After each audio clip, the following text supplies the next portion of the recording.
Senator Tom Cotton, a fierce opponent of the Iran nuclear deal, is demanding answers about that payment. Just a few minutes ago, the Arkansas U.S. Senator went on the record. Senator, nice to see you, sir. Good to be on with you. Senator, the payment of $400 million, the Obama administration says that was not a paid ransom for the Americans. Do you believe that? No, Greta, not at all. I said it was a ransom at the time.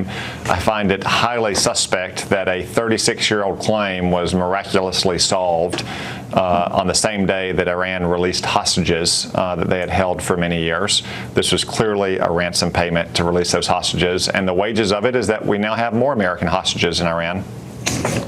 Why do you think the president did this, coincidental with the time of the release of the time of the nuclear deal? Why? I mean, why wouldn't he? If it weren't ransom, wouldn't he have come up with a better way to do this? Now, what also happened at the same time this cold hard cash was flown in to Iran in an unmarked aircraft and these hostages were released was the final implementation of the nuclear deal with Iran. And obviously I and many others had been sharply critical of the president for not negotiating the release of all these hostages before he even sat down at the table to talk about the nuclear deal.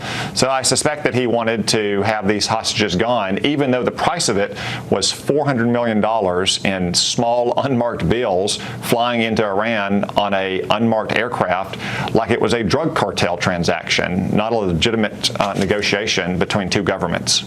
Now, just to get this straight, this was money that the United States had from before the revolution in 1979, right? This was part of a settlement with Iran about the funds?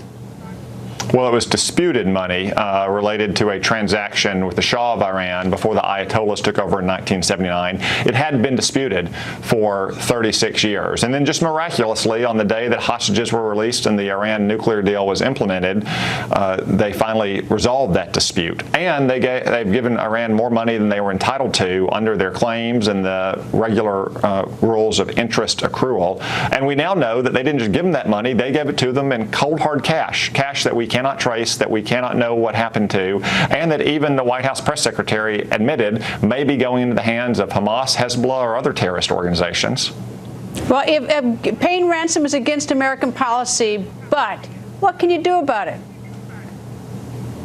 We can be a lot tougher on the front end, Greta. We should have said very clearly that we wouldn't even talk to Iran about its nuclear program until all Americans held in captivity were released. Remember, 4 years ago when these talks first started, Iran's economy was suffering badly because of sanctions that Congress had imposed on Iran against the wishes of Barack Obama and Hillary Clinton at the time, I should add.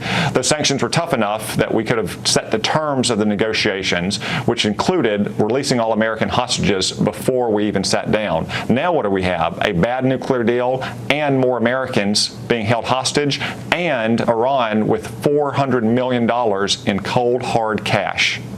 We're going to have one of the children of former FBI agent Bob Levinson on in a minute. He's been held since 2007 in Iran. At least we think he's held in Iran. Any thoughts about that tonight? Because he didn't come home in the prisoner swap in January.